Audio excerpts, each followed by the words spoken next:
Good morning, City Church. It's my joy to welcome you in the Lord this morning.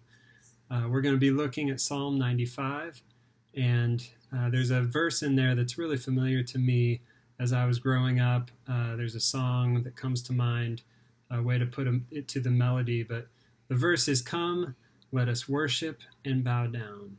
Let us kneel before the Lord our God, our Maker."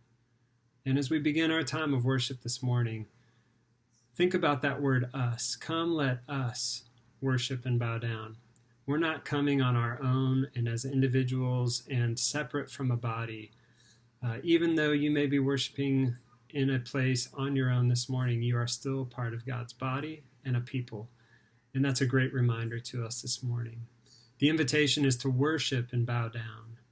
And it's a pretty bold statement for us to begin our time of worship, as well as to hear in the word preached this morning, that we won't worship. We're not going to give in to the worshiping of the idols all around us. We're not going to just give in to worshiping comfort. We're not going to give in to worshiping anxiety.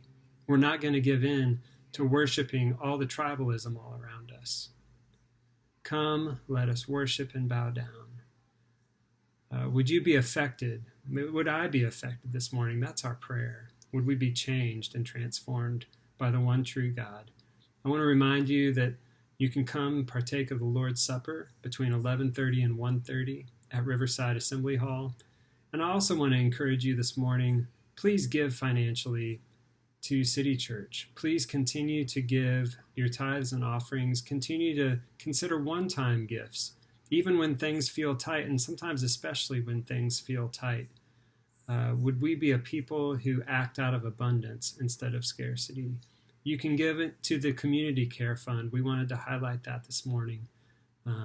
It's a way that you can give to the needs specific in our community, both within the church and with our neighbors around us. You can give online. You can also send a check to the church office. There's lots of ways. We want to encourage you to give. Blessings to you as you enjoy Psalm 95 and the other elements of our worship together this morning.